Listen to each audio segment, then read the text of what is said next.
Well, when I was a little boy sitting on my mama's knee. Hello, my name is Marcie Sclove. Welcome to Going Deeper. Today I'm sitting with Andrea Battle. Andrea has lived in this area for over 10 years, mostly in the Amherst area and now in South Hadley. Her earlier life was as a high school teacher of government and social studies in New York. And she has spent considerable time in Taiwan and is fluent in Chinese, and also has a deep religious and spiritual connection that we will be hearing about as we continue. Andrea and I are both members of the Amherst League of Women Voters Racial Justice Task Force, and that's how we got to know each other more deeply. So welcome. Thank you so much for coming. It's good to be here. Yeah. So I'd like to start by asking about your early life and what in your childhood, what was it like, and what about it sort of put you on the path of all the interesting things that you've been doing as a grown-up? Okay. My parents, my mom and dad, were grocery store owners. Oh. It was before the supermarket actually came out. And so I grew up not having to ever worry about making lunch or being without lunch to go to school, and literally walking to my elementary school. Mm-hmm. I grew up in the South Bronx, okay. The real South Bronx, the original one. And my elementary school was basically down the street. You know, it was about maybe a mile and a half. And that was my beginnings. And my parents both worked the grocery store, you know. So, but my mom was very much into reading and things like that. And they just kept saying to me, you need to go to college, you can decide what you want to do, and et cetera, et cetera. And neither one of them was able to go to college at that stage. And so they were hoping that I would go to college, which of course I did, but it was one of the things that was emphasized among several of the parents of the children that I grew up with. And did you have siblings? No. No, Oh, I was an only child. Yes, yeah, yes. Yeah. Mm-hmm. So what was the kind of spiritual, religious? Basically, my parents were reluctant Christians, I will say, because they grew up in the South. Both my parents were from North Carolina originally. That's not where they met. They met in New York. And but it was one of those go to church all day, in the evening, go on Tuesday, go on Wednesday. So they were kind of shied away from churches. Yeah. And for some reason, the church around the corner attracted my attention because one or two people that I knew were going, and I got involved with that church. And it was a congregational, church. And I was very, very religious. I was very much into it. And so I grew up as a very devout Christian. Yeah. And I just loved church. I liked the music. I liked, whatever. I was trying to read the Bible, which wasn't easy. They didn't make it that simple at that time. And even when I went south, because every summer, I never saw a report card till I was 15. Every summer they would drive down to my father's farm in North Carolina, which was a tobacco and cotton and whatever. Okay, so were your parents part of the migration north? Yes, okay. Very much so. Very much so. Mm-hmm. Yeah. And they met in New York. They did not meet, and they were not close to each other in North Carolina, but they were both from North Carolina. Wow. That was interesting. Yeah, so there's probably a lot of stories about that, them coming up and all that. Yeah, they came to New York, and I spent a lot of wonderful summers with my father's mother and father, listening to stories and getting responsibility at a very early age. I mean, first to sweep the yard and then to weed the garden and things like that, and eventually I worked in tobacco, which was just interesting because I always say to people, if I cannot believe that I ever smoked, because I did at one time. Yeah. And after getting tar on my hands, Oh my gosh. you know, all you have to do is work in tobacco for about a half Right. hour, an hour, and your whole hand is black with tar. Wow. Yeah, because Wow. that's real. It is tar. Sure. So it was an interest, but I did learn that I'm ready to take on that if I need to as an Yeah. extra job. And it's interesting, you know, our area up in the Amherst, Hadley, South Hadley, so much tobacco is going on there. Yes. And so you said to me recently something about from the age of 15, you were looking for a place to feel connected to God. Yes, I was. So you were religious, you know, you found this church and you were involved. But was that part of the seeking, do you think? Or? Maybe, you know, but I just, you know, as I opened up, you know, as in high school and things, I started looking. I went to the Catholic Church, and my parents moved just before I went to high school, and they had sold a store and they went into their own jobs, and so we moved further uptown in the Bronx, and I was still searching for a place, you know, like I looked at the Catholic Church, I looked at Judaism because I found it very similar in certain things, and plus the Bible. I looked at Buddhism, I looked at many things, and I still couldn't quite find what was missing. But you know, it was a constant. I either went to church or I went to someone else's service or I did something. Sure. You know, so I think I've always been religious. Yeah. So, you know, by my family's. And then what was so I don't know the chronology, the teaching, social studies teaching. Well, I studied to be a teacher. Okay. Yeah. No, I studied to be a teacher. And because I did want to teach, and I used to, you know, people used to tease my parents because I would come and I was talking to people in my class and there was no one there. And so they were like, your daughter was talking. She said, my mother said that was her class. And I would have papers on the bed, you know, and whatever. So I was always planning to teach, you know, so. Yeah, that was your play as well. And I loved social studies and political science and all that kind of thing because my father was very into that, and we would watch the news together and discuss it, you know. So Walter Cronkite and and Brinkley and all. So I was always fascinated by politics, you know, the Constitution, et cetera, et cetera. And growing up and going south in the 50s and 60s was an experience because the racism was more rampant and more. You had to go to a certain bathroom, a certain, you know, a certain water fountain and that kind of thing. So, you know, I learned, even though we lived on a farm when I went down there and it was way out of town. So I didn't have a lot of direct communications on a daily basis. Yeah. But, you know, I did know there was different bathroom, different water, whatever. Wow. So. And did you experience sort of racism or the awareness of it differently in the South than in the North? Yeah, because it wasn't as obvious as it was. I went into the wrong bathroom because I had to go, and I just said, I don't have time to find the colored bathroom. I'm going.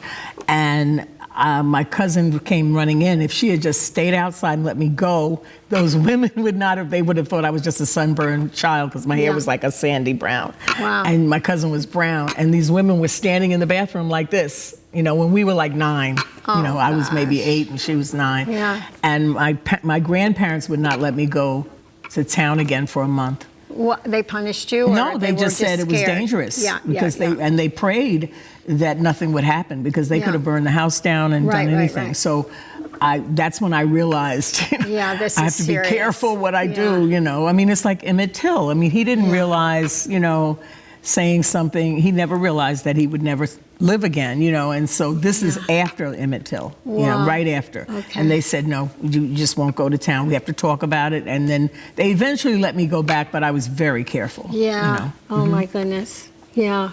So when did you get involved and interested in Chinese? Oh, okay. Well, I was very much an activist in college. I was very much against the Vietnam War, and I wanted us to leave.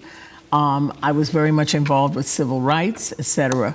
And when I moved to New York from upstate, because I went to school for Fredonia State, State University of New York, you only have so many years before you have to get a master's in order to have permanent certification in teaching in New York. Oh, okay. And that's if you want to teach in a public school. Okay. And but graduate, and had gotten married and I had a child, and we were separated, so it was just me and the child, the one who's a professor now. Whitney. Whitney. Yeah. And I said, I have to figure out a way to go to graduate school. And so St. John's University was one of the universities that I looked at, and they had a program in Chinese studies, and it was a grant program. So I applied, and they rejected me. They said I didn't have enough background to get a master's. So I went to a conference, or they had like a showing, an art show and whatever. And so I kept following behind the head of the department. And I kept saying, I just wish I could go here. I can't believe I'm missing all this. And eventually, he said, who are you? And what? And I said, I applied and they rejected me. He said, well, make an appointment on Monday with my secretary for next week sometime. So I had an appointment with him, and he gave me special dispensation, but I had to take 6 hours of Chinese that summer. And I wasn't actually working, so it worked out well. So I took 6 hours of Chinese, and they admitted me officially into the Chinese studies program. That's fantastic. And then they told me, one of the things you have to do is go to Taiwan. And I was like, no, wait, you don't understand. I have a child, a co-op, grandparents. I can't just get up and go to Taiwan. And they said, no, you need to go to Taiwan as part of your, commitment or whatever, because then they could bring over so many students for every one American. Okay. So my parents didn't talk to me for a while, and because I was taking their only grandchild. Sure. And finally, I just said, I have to go. And then I found someone to sublet my co-op, and then I went off to Taiwan. And how old was Whitney? 4.5. Wow. Yeah, and she became fluent in about a month or so, a month and a half. Yeah. And you must have a great proficiency for language. No, I don't.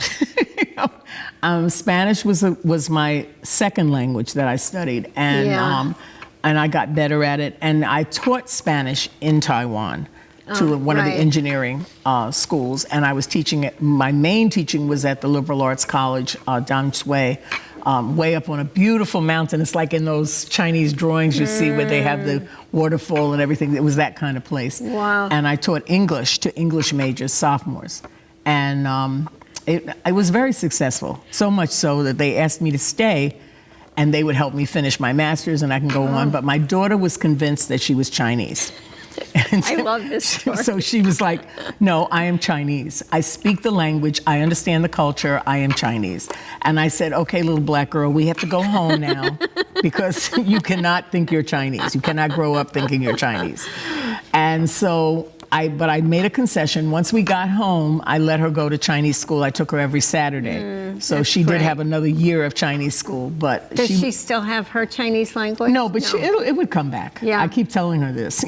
So, it would, yeah, definitely. It would, because she was 4.5 to 5.5. But, she went on to become an anthropologist and has an archaeologist. Archaeologist, yeah. And so my daughter spent a year in India, and the way it transforms the children. It affects you. It affects you. I mean, it affected in me a positive way. Very how much. you look at other people is one of the things it does. And I learned how to function in a society that was different from mine. And that it wasn't just the language, it's so much. Right. And you just go, okay, this is what you do, all right? Yeah, it's very humbling to go through that. It is. And not always, I remember places that we've lived where, buying laundry soap was like the most humiliating act because who knew what I was buying or what I was looking at. And so she had to carry water to school because people did not drink the water directly. Yeah. So I always had to boil the water and make sure she had water, and so it was a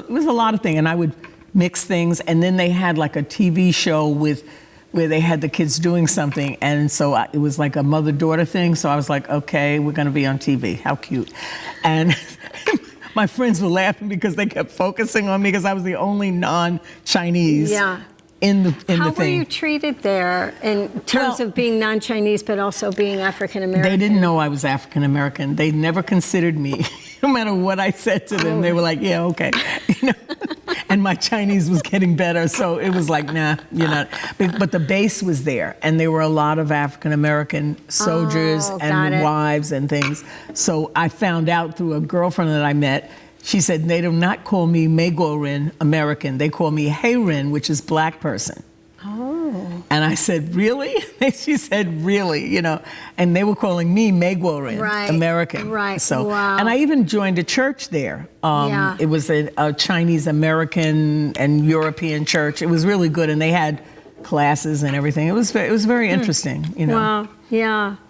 So then you came back, and is that when you taught at the high school? Well, I was teaching, I was teaching again, and when I came back, and I got to the point where I decided that since they were pushing me to go to Taiwan, that I was just going to go. I was going to do it, and just said, God, please just provide it so I don't lose my co-op, so I don't lose my parents who are barely speaking to me now.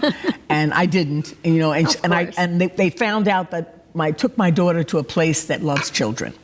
So my daughter was not without, to say the least. Yeah. And she got along with the kids in the neighborhood, and we were also a tourist spot for the neighborhood. They would say, oh, this is our American. You know, there's a Megwarin over here, and her child, you know, and her Haidza, her child. And we would wave, you know, it was like, okay, we're the American. And she goes to Chinese school, you know, that's what they would tell everybody. I was like, I can't afford the American school. Because it was either you were private industry, you were a church, or you were military. And all of those groups paid for that. So the Chinese American school was paid for. Yeah. I was a student, you know, teaching at 2 schools. And no, my daughter, I could afford the Chinese school. So that's where she went. Good for her. And she was fine. I said, you'll learn it. The Taiwanese kids don't know Mandarin, you'll learn it. And she did. Yeah. That's really, really cool. Yeah. So I taught high school for the most part. I taught a thing called... This is back in New York. New York, right. Participation in government, which is, you know, how to function with the government. I taught a lot of constitutional law, and I created a course called Feminist Thought and Women of Color, which I don't know how I got it past Caribbean parents, because they have some issues with gay people, and most of the books I was using, at least one of the editors was gay. Right. In most of that. So I would say to the kids, you cannot just leave this on your dining room table until you are better developed and you learn how to explain this. That's fantastic. You know, so the kids did. They were very careful about it. And then the parents grew to love the program. They felt their kids were learning a lot in terms of how, you know, to function, critical thinking skills. The English teachers were happy with me. I was making them write things like that. So it was an all-round success in terms of that. Didn't you also like take them on field trips and show them we would get on the Long Island Railroad literally and get off, and we would go to Chinatown, and I would have them look. I said, look at the Chinese. Are all Chinese look the same? And they were like, no. And I said, just like all Americans, I mean, just all black people, all Latino people, everybody doesn't look exactly the same. They have a type, but then there are people. So they would just stare, and I would like, wow. And then we went to like a Brazilian restaurant, you know, as I was, because I was teaching middle school at one point, and then I was teaching like global studies, which in New York is one of the other requirements. And that was more of a high school level? Well, that was middle school into high school. It was more like 9th, 10th. Did you also take them to show them how government works? Sometimes we had people come. We didn't go to DC, but we had people come in. We would attend certain rallies. We would work with...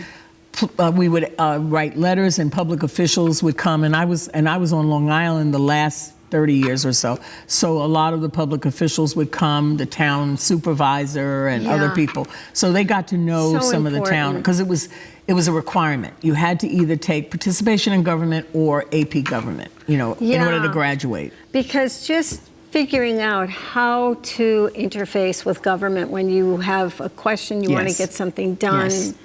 like all of those. And the League, that's why I got to know the League of Women Voters. They did a lot. They would get me registration papers.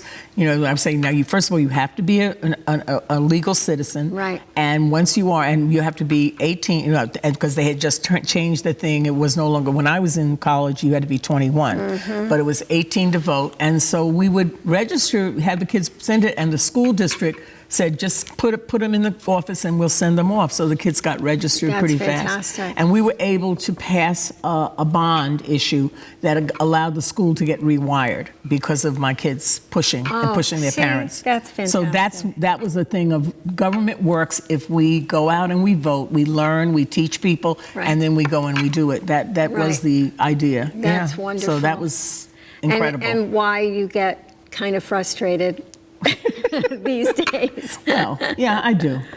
Yeah. I do. Yeah. You know, I'm sad that people, I just think a lot of the people, especially the ones who were there on January 6th, don't even know who you only have to know 3, you know, national. 2 senators and 1 representative. That's what you have in terms. And I would guarantee you half of those people, or more than half, do not even know who represents them. Right. You know, right. So. Or how the whole thing works. Yeah, how the whole thing works. And it was a very hard time to watch the Constitution, which means a lot to me. Yeah. It was very hurtful. Wasn't that just yes, it was such hard. a day? It was hard. And that day really hurt because the peaceful transition of government is very important. I don't care who gets elected, we transfer peacefully. And that's the difference between us. And when I was in Taiwan at the time, they were a little on the fascist side. They were very right-wing. Yeah. Chiang Kai-shek's son was the head, and he's the only one who ran. And 97% of the people voted. Okay? Wow. Yes. But it's changed. I mean, it's come a long way. And I still... One of the young ladies that was going to the school at the time, and she and I became good friends because she was a Spanish major. And I don't know, she helped me with trying to figure out something, and we became friendly, and we saw each other, and we corresponded, and she got married, and I mean, all kinds of stuff. She lives in California now. She's a citizen, but she had both of her sons when she went to California, where her husband's family is, and stayed until each of her sons got a passport in case anything happened. Oh my that gosh. they'd be able to get them out. Yeah. That's how serious they were about it. Wow. But it turned out they both came and they both became citizens. Yeah. You know, and now she's like 65. I can't believe it. I said, the little 18, 19-year-old is now 65. But anyway, and I'm very good friends with her sister, who also came to visit, and she stayed with me for about 2 weeks, and I wouldn't let her spend money. And, you know, because I had left teaching by then, I was in the private sector. We're going to get to that, yeah. But, you know, it was interesting. And her sister is kind of on the right side of the political spectrum. And I'm so fascinated because there are a few people that I talk to who are very right-wing, and I just learn. I mean, I don't necessarily agree with them, and I say, I don't really agree with you on that. However, keep talking. Let me hear how you feel and where you got it from. It isn't interesting because I used to teach that. This is the right, this is the left, this is the middle, and this is what...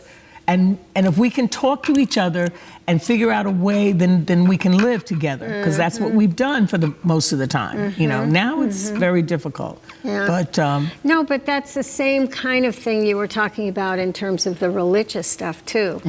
That, you know, there are a lot of different religions. Right. But where are the commonalities? And the commonalities are very, very strong. Very strong. Very strong. But, you know, I taught at Uniondale High School. I taught at Hempstead High School, but then I moved to Uniondale High School, and that's where I stayed until I retired. And that was a wonderful experience. Yeah. You know, it was.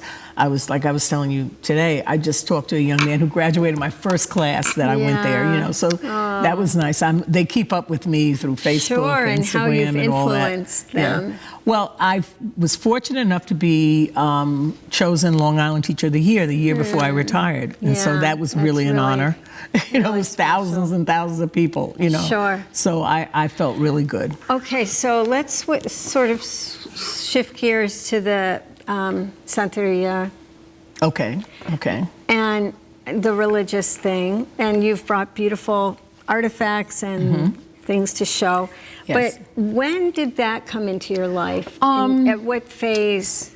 I was I had left teaching. I left teaching for 10 years. I decided I was at Hempstead, and there were teachers who were doing nothing, and they made more than me because they'd been there longer. And I was like, I hate this. I don't want to be here anymore. And I said, I will never stay in teaching unless I love it. So I had to get away from it for a while. And I went into the corporate sector, and I was in advertising sales. Okay. And what an experience. But this was in Dow Jones? No, that was the last so of that 10 years. Yeah, so I started at Black Enterprise, then I went to Ziff Davis Publishing, and then I did a rep firm, and then I went to Dow Jones was the last one. Yeah, that was an interesting experience. Talking to very wealthy people who were totally out of touch with the rest of us. And it was a fascinating thing. And my specialty at one point was commodities and futures. And nobody that I talked to outside of there knew what I was talking about. They didn't. I said, well, you don't want the wheat, but you do want to bet on the wheat futures. So therefore and I said, okay, no, don't worry about it. It just happens, And it was like, and you should never, if you don't have a lot of money, don't go into futures because 80% of the people lose money, And so people how were did you learn all of that stuff? I took a class. Okay. And was there training on the job too? No. My boss said, they're not going to pay for that. I said, I can take it off of my taxes. I said, and if I can't, at least I can talk. So as a result of doing that, I was able to call on futures and commodities people, and they thought I was part of the editorial page. Okay. So when I met the guy who wrote the editorial for Commodities Corner, he said, oh, you're Andrea Battle.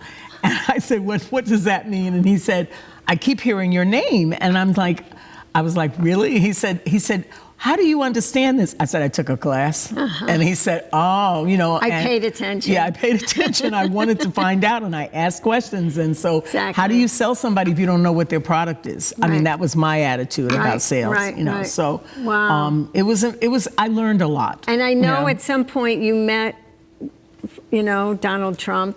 Oh, I met Donald Trump several times. And was it during this period? Yes. I've met him at least 5, 6, 7 times. Yes. One of his 6 bankruptcies, or one of the times his 2 casinos went bad, and it was like, in New York, we did not consider him a successful businessman because he was constantly, his father kept pouring money in when he would go bankrupt, and he would start again. And I'm like, that's really not bankruptcy, but that's how, New Yorkers really were not pro-Trump. Even upstate Republicans didn't vote for him in large numbers. So we knew. We knew what we were getting. Yeah. Many of us. So you're in this 10-year period doing all this work in the mundane real world. Yes. And what happened that you got I just felt like my soul was being eaten away. I don't know what it was. I was very successful, and I just wasn't happy with what I was doing anymore. And I said, I need to think about this. And I started substitute teaching, and my name started appearing on things, and I was like, I'm not here, I'm a sub. And eventually I just gave up and said, you know what, maybe I just need to go back into teaching. And so I gave up a lot of money. Yeah. Several $100,000 a year. But it was the best decision I ever made. The best mistake I ever made. The best decision. You almost said that. No, it was the best decision I ever made. Yeah. I was able to talk to the students who were going into business, to give warnings about the things you should not do and the things you should.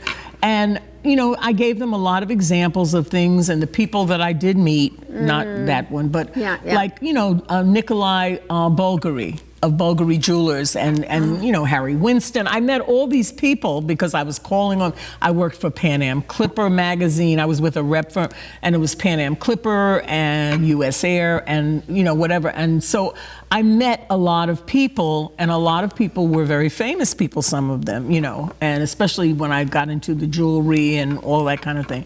So I learned a lot. Like I said, and at the end, it was all financial people, but before that, it was, in different categories, with cars and liquor and all kinds of things. I went all the way to Canada, to Canadian Club and all that, and to Detroit, and, and I traveled a lot. Yeah, wow. Yes. So I traveled a lot, and you felt your soul was I just felt like I wasn't where I was supposed to be anymore. And we went back into teaching, but then what prompted you into this whole beautiful world that you're part of now? Oh, well, no, and in that period is when I ended up really embracing the faith that I'm in now, which is a traditional African faith. Some people call it Santeria because they engaged the saints to hide the Orishas. The Orishas are aspects of God. And it's a lot of the language for the religion is Yoruba. So we often call it Yoruba. It's called the religion. It's called the Oro de Ocha or Regalia. It's a lot of different names. In Brazil, it's called Candomblé. It is basically the same religion. People took it from Africa.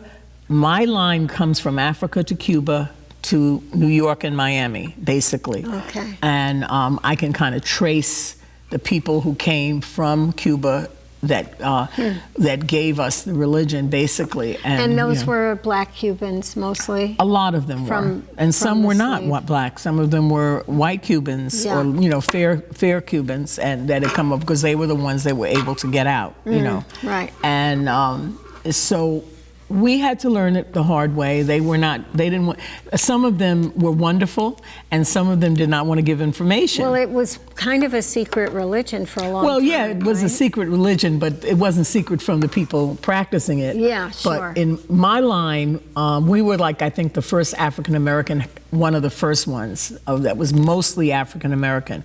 And we were able to teach people how to what we call read the Odu. And our religion, there are the cowrie shells, which I have one of those.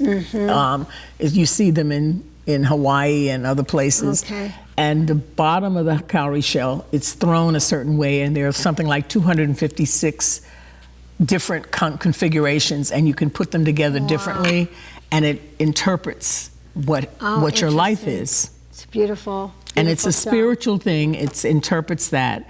And we care about the Orishas, and the Orishas, one of them chooses you. And that is the Orisha you are born under. And do the Orishas have different aspects, different attributes? Sure. I mean, my was Obatala, is Obatala, and I will be, in November, I'll be 32 years a priest in the religion. And Obatala was very close to Olofi, who is God. And the aspect of Obatala is we're very, very clear and very whatever and very heady. And some of the symbols of Obatala or the elephant, and the other is the snail, slow but steady. He keeps going, and the elephant never forgets, and all those kinds of things that go with it. Yeah. And one of my friends said to me, "Your daughter's an Obatala, and you're an Obatala. You're different." I said, "Yes, but I'm an Obatala. She is a double Obatala. It means both her mother and father. Her mother is like Oshanla, who's the little old lady that sits in church with the pearls and talks about everybody, who does not forgive when people do certain things." And so my friend said, I said, "Yep, you see, there's a difference." But whereas my mother is Oshun. Oshun is over the river. And we're a religion that is related very much to the environment, to the climate, to all of it. And so we care about what happens in the environment. We also respect it, and we used to do things, and we're now, when we do things, we don't throw away stuff with things that, like plastic. We try to put things, wrap them in whatever, or put them, if we put something in the ocean, we want it to be something that the fish can eat and will not destroy the ocean at all. And so we just care about what goes on. We even did a conference on the environment, and we had a Brazilian person, because Brazil was way ahead of us. They would ask us when we go to Brazil to visit, "Can we change your sheets every third day? It would be better." And we would say yes, and so we would put a thing up and it would say no, 3 days, and so they would, so that was like in the So spiritism 80s. Is another aspect.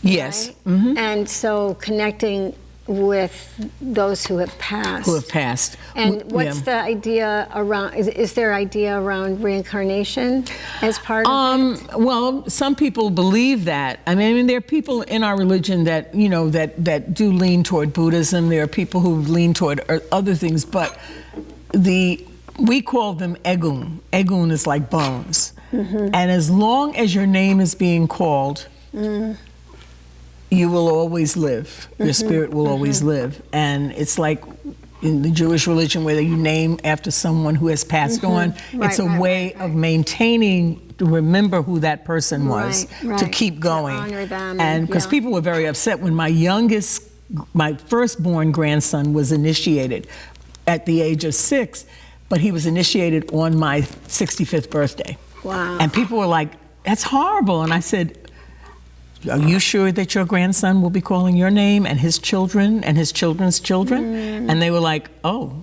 I hadn't thought about that. I said, yeah, well, he will be.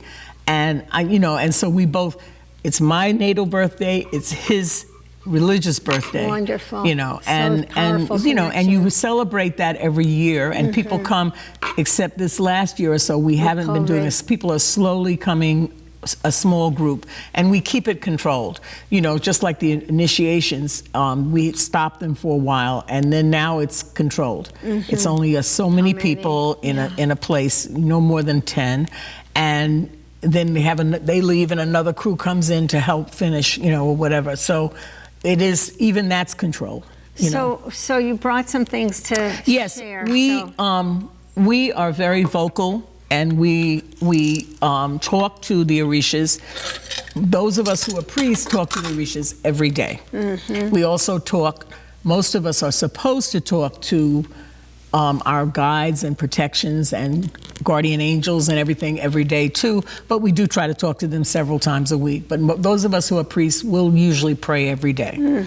And we pray with different type of artifacts. This was brought to me by my godmother from Nigeria, from a village. And it's like when we talk to Obatala, we talk with this. Oh, gosh. And then we talk another one, this is another kind. And yet, we have some that we talk to with a bell. Wow. And that's Oshun, my mother. And my son is an Oshun, and his bell, he's got a Lolo D, which is the Oshun that is double. You have to do everything double for that Oshun. Could I try that? Oh, sure. No, the other one. This one is really, what a beautiful sound. Yeah. The other kind, I meant to bring the other kind, it's like whatever. People, and you hold it like this, you don't like do this thing. No. Oh, that's, gosh. And there are other kinds that are like that. I didn't bring them, but there are other kinds. And then we have, and then we honor, like we have Shango. This is Shango's Ileki. And Shango, I had one of our people, he's a priest of Ogun, and he carves. And so this is for Shango. And he made my pot for Shango, which is made of wood. Most of our pots that we keep our sacred things in are ceramic, a lot of them. But Shango is made with wood. And Ogun, who is over metal and guns and bridges and everything else, is made from metal.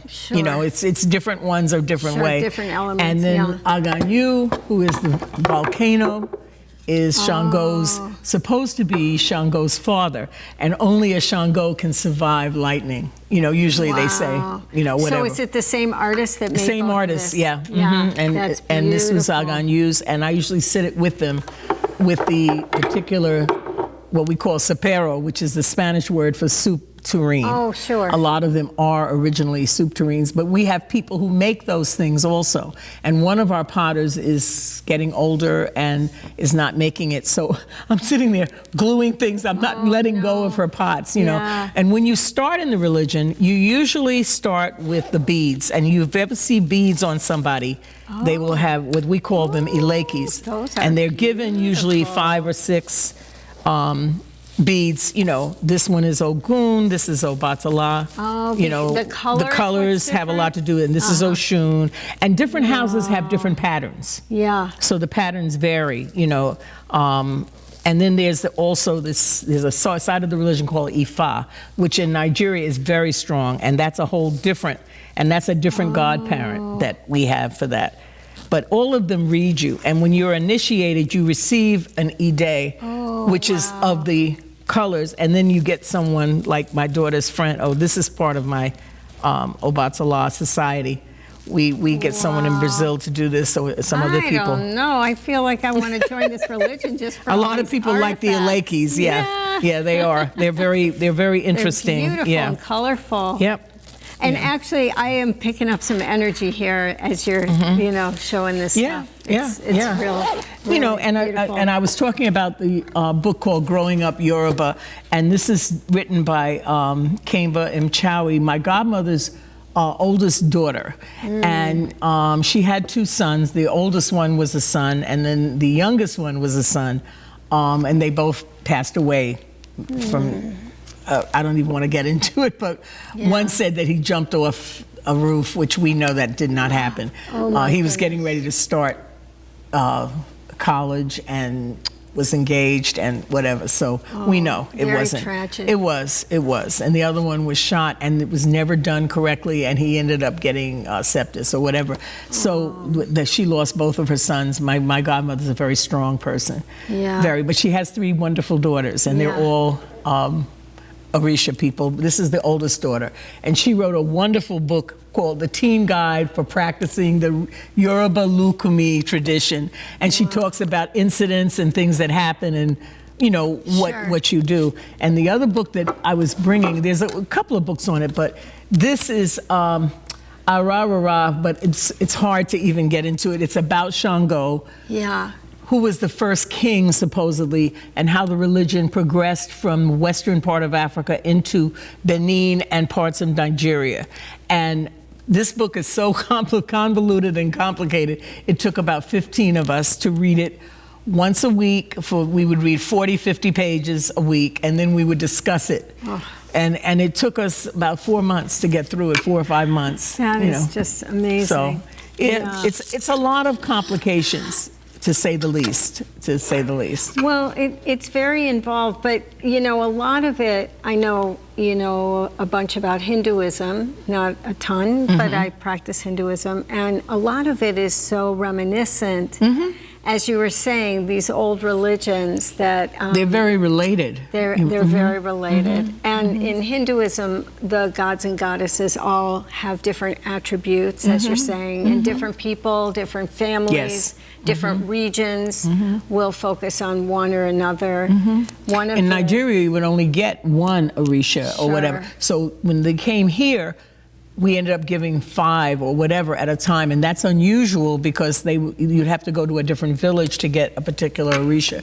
So it was interesting how we had to adapt, and so did Brazil. Brazil is a whole different function, and we go to Brazil quite a bit.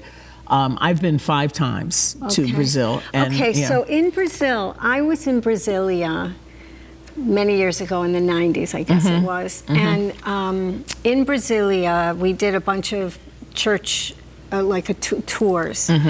And so there was this one church that was just this big open space with a spiral. And you walked around the spiral, and then in the center, there was a crystal above. You stood just directly under the crystal, and there was a lot going on there. Around the periphery would be one-on-one priests with individuals, and some of it might have been this spiritism. It might have been, seance-y. Because they have different. They have the candomblé is one, and then there's other things in Brazil also. We are affiliated with Casa Branca and some of the candomblé houses, Apo Farage. And there are some that we've left the money, and they were able to win a lawsuit. I mean, I think we gave them a total of $300. They did a lawsuit, got some more land. It was very interesting. But we're very close to a lot of the people there. There's a connection. This sort of, I love, and I've seen this in Mexico and also in New Mexico, these areas where indigenous people are integrating Catholicism into their I did a ghost dance in 1991 in the Cathedral of St. John the Divine, one of the houses. and you go in and you're there for 48 hours. And well, my mother's mother was 100% Cherokee, and on my father's side they were Cherokee also. Wow. But I had no idea it was 100% at that point. And I'm in there and at this ceremony, and I'm going in a circle, and we learned to sing some songs. And the first person that went into the circle, like taken by spirit, came from my left hand. So then, of course, the next day, everyone wanted to hold my hand. And the person who I was named after, Adela Alonso of Matanza, Cuba, Odu Allah is my religious name you get. And she was going around spiritually talking to people and telling them they should join this religion. Do you know at least about 3 or 4 of those people actually became part of this religion? Because I ran into them years later, and they said, the first thing I had was your spirit was talking to me. And I was like, wow. Gosh. You know, so I met them at different points. Some of them actually did get initiated and how stuff. they get But it was 48 hours with a bunch I had one friend, she and I went, and I was like, okay, she said, I got to go to the bathroom. So when the song ended, she went to the bathroom. She comes back, she can't find me. I'm spread eagle on the floor. Oh my goodness. I thought I was in the 1800s. I mean, it was such an experience. Yeah. It was, and it's supposed to clean the earth and you. So I got sick. Then after we came out, I got so sick because... Was there any, peyote, ayahuasca? Oh, no, There was nothing. nothing. We didn't, no. Because it sounds a little like an experience you have with one of those plant You can have that medicines. experience without peyote. Yeah. So I got all of that, and and I got to see things, and I got home, and the next day I got sick. I threw up, and but it cleaned my whole system out. I was trying to have a cold, and it just went. It was like the cold was gone, and I was clear. And I was clear about what I was trying to do, and I was already like 2 years old as a priest, and so it just gave me direction because a lot of us do sweats and things like that, and a lot of us, we honor the Native Americans. A lot of us are connected to Native Americans. A lot of them took in slaves and never turned them away, and never turned them in. So that's really amazing. Yeah, that's so much richness to the history of everything. All right, so we don't have a whole lot more time, but I just wanted to bring us up to the present. Okay. And just check in, is there anything you'd like to talk about in terms of where we're at in the world, in the country, in the area? To be truthful, in the 60s, I never thought that we would be in 2021 and be talking about racism and the other things that are going on, because now it's going against all people of color and Jews, and I mean, it's gotten to the point. I did think I would think that we would have been more evolved, and that's the thing that frightens me the most, is the lack of information and the way information is dispensed. And people got upset with the president for saying that Facebook by not doing anything or killing people. And I don't think he's wrong. The misinformation is scary. Yeah. And people don't even get it, and yet 90-some%. And in some places like Florida, I was talking to one of the people here, and he was saying it's like 100% of people getting that Delta virus are unvaccinated. Yeah. And so it's very scary, the lack of information. And like I said, I talked to a few people who tend to be to the right, and they listen to a lot. And the good part is that some of them have enough respect for me to listen for a minute, and then I try to listen to them, and I try to understand their point of view. And sometimes some of the things make sense and some don't. When I was in New York, I ran into more of the people on the right side, and that's because I was dealing with Wall Street a lot. Yeah, sure. And so but I did convince some people to listen to the other side a little bit. We're so in a bubble here, in a way that one of the skills I admire that you have that I don't is I don't have much opportunity, but I don't also think I'd be very good at talking to people who are on the other side. Yeah. And it is not easy. Practice. Sometimes right? you just want to go and strangle them and go, what's wrong with you?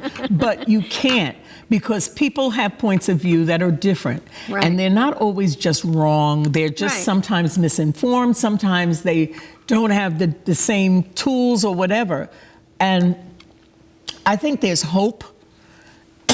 I don't think it's the same way I did when I was 20 and 21. Yeah. But I think there's a chance that maybe we can talk to each other more.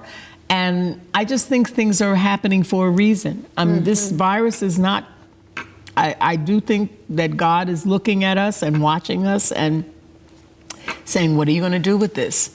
And watching Dr. Fauci yesterday talking to Rand Paul made me feel so much better. He said, you really don't know what you're talking about, which he really doesn't. Yeah.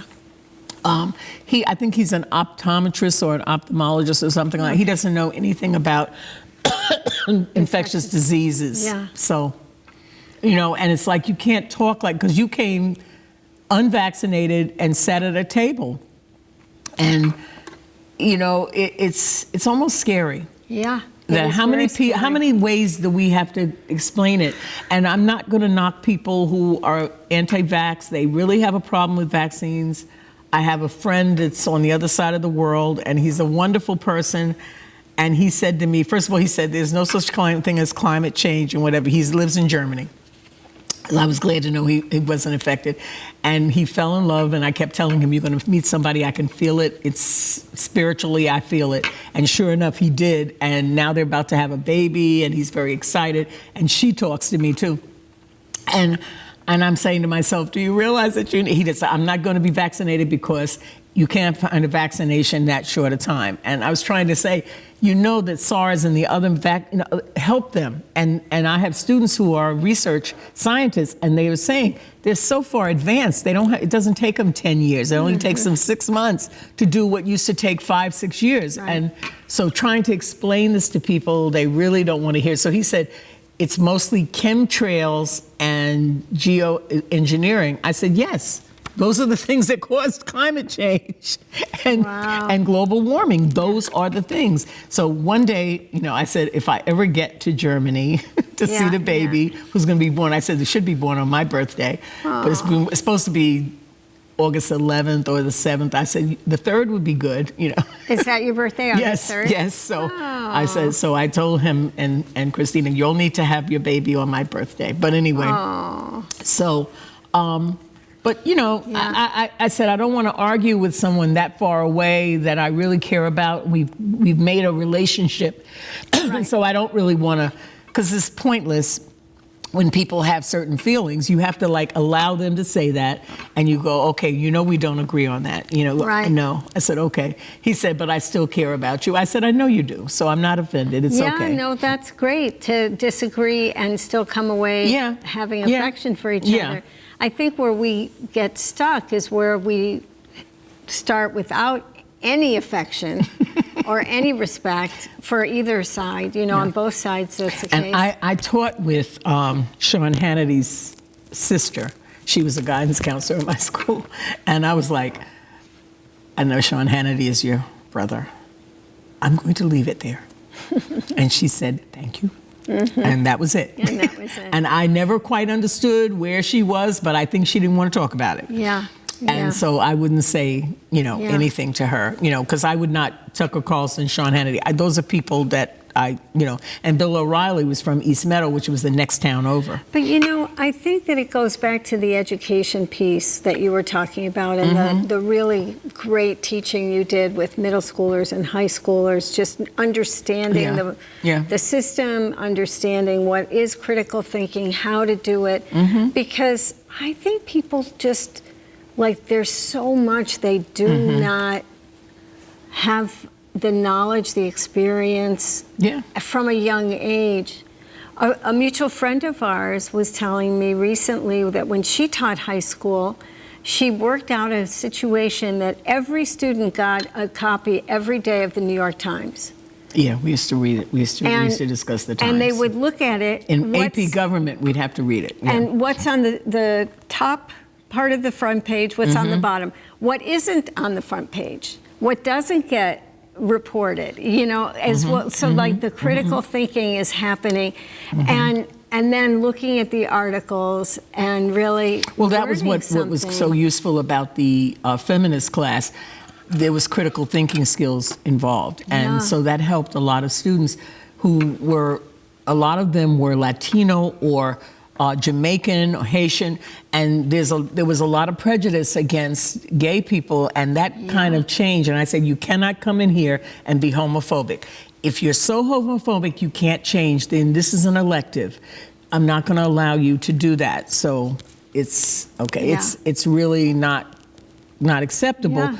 But a lot of them said it changed their whole point of view in terms of they became more tolerant. So I said to one guy, I said, you're going to get a roommate in college, and he's going to be gay, but you won't find out until you become his friend. And then you'll find out. And one kid came back and said, you said that, and it did happen to me. He said, and you're right.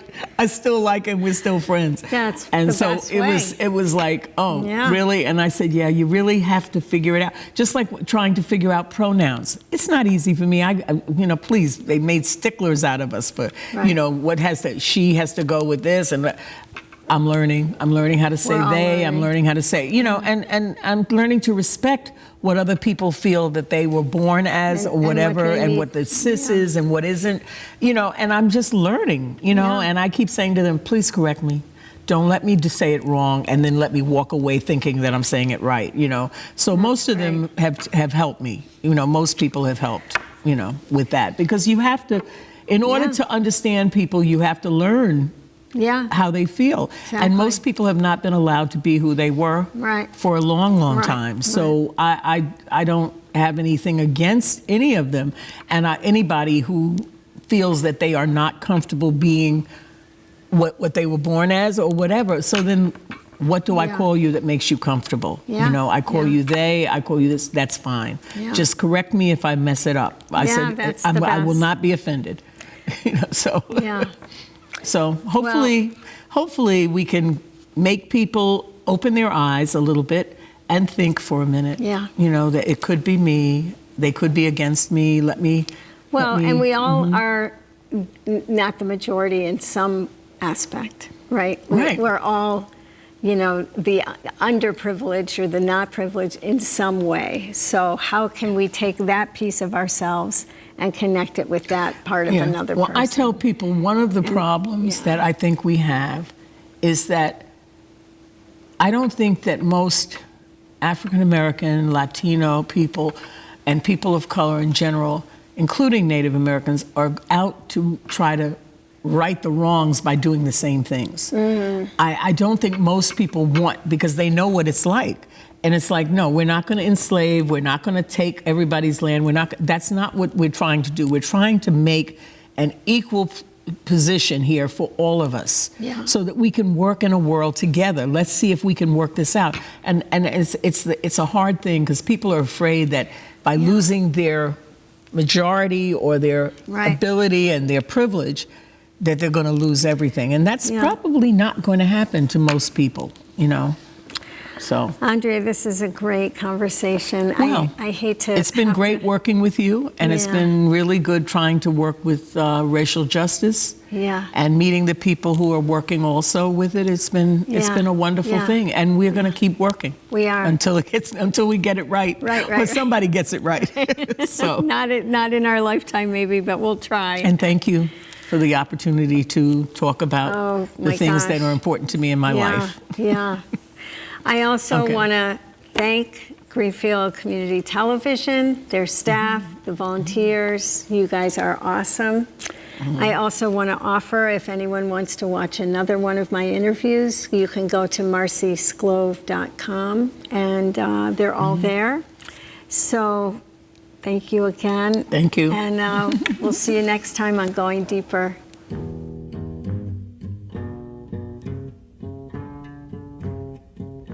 Well, when I was a little boy sitting on my mama's knee, she said, son, let me tell you about that bad stagger lee.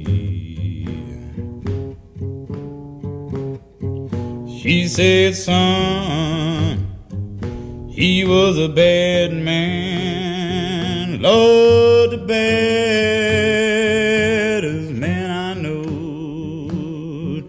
Well, he killed Billy Lion.